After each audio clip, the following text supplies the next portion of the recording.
Italy's government has overnight announced a massive shutdown across the country as it struggles to cope with coronavirus. All cinemas, theatres and museums have closed. Around 16 million people across the north and east of the country are now in quarantine as part of the stringent new measures being introduced to tackle the spread of the virus known as COVID-19. All but emergency travel is prohibited to and from the entire region of Lombardy, which includes the financial capital of Italy, Milan. In China, only 44 new cases were reported yesterday, the lowest number of new infections in a day since January. All the new cases are in the city of Wuhan, where the outbreak started. Here, the government has announced plans for emergency laws to help tackle the virus. Among the measures are plans to allow people to leave their jobs and volunteer to care for those affected by coronavirus. There are also proposals to allow court cases to be heard via video link. The new laws will also consider the emergency registration of retired doctors and nurses. Here's Rich Johnston. The Italian authorities' hand has been forced by a steep rise in the number of infections in the country. Officials say there are now more than 5,000 confirmed cases, a jump of more than 1,000 in 24 hours. More than 230 people have died. The new restrictions will hit Italy's financial centre, Milan, and the tourist hotspot, Venice. Most of the cases have been in the region of Lombardy, as well as 14 other provinces in the north and east. Stiamo affrontando un'emergenza. We are facing an emergency, a national emergency. We have been applying precautionary measures from the beginning. We are acting with the utmost determination. Senza sottovalutarle. Lombardy is home to 10 million people. That's like locking down Tokyo or New York. Gyms, swimming pools, museums and ski resorts will be closed. Restaurants and cafes can open, but customers need to sit at least a metre apart. Religious events like funerals or weddings are banned, and the Pope's weekly Sunday blessing will be delivered by video stream, instead of addressing the thousands who usually gather in St. Peter's Square. Movement within the so-called red zones will be for urgent matters only. Anyone who breaks the quarantine rules could be jailed for 3 months. One of Italy's leading politicians says he's tested positive for the virus and has been self-isolating. I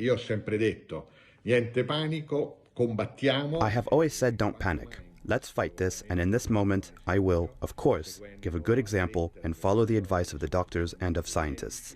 I will try to lend a hand by working from home as much as possible, and I am fighting, as it is right to do, for each of us and for the country. Officials say they'll start recruiting retired doctors to help deal with the surge in cases. The new measures are due to last until the 3rd of April. Rich Preston, BBC News.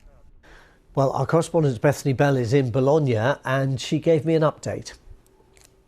We got the first indications that this was happening yesterday evening, and then eventually the decree was announced at 2 o'clock in the morning local time by Italy's Prime Minister Giuseppe Conte. These measures, which is a partial lockdown, a flexible lockdown, if you like, of areas in northern Italy. I'm here in Bologna, which is about 40 kilometres outside those zones, but the whole of Lombardy to the north, areas like Venice, Parma, Modena have all been affected by these measures. People have been told that they shouldn't move in and out unless there are very essential emergency reasons for them to do so, essential work reasons.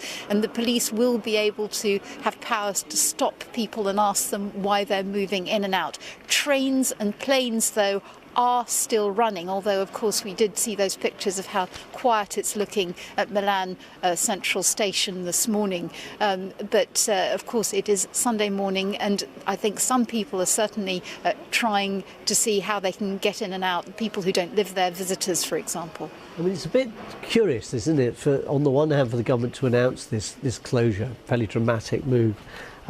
You know, it's, the detail of the measures in itself is quite interesting, isn't it? You know, you'll be able to go to a restaurant, you have to seat a minimum of a metre apart. Well, I think a lot of restaurateurs struggle to fill their restaurants and pay their bills if they don't pack a lot of people in, so that might cause some practical problems for them.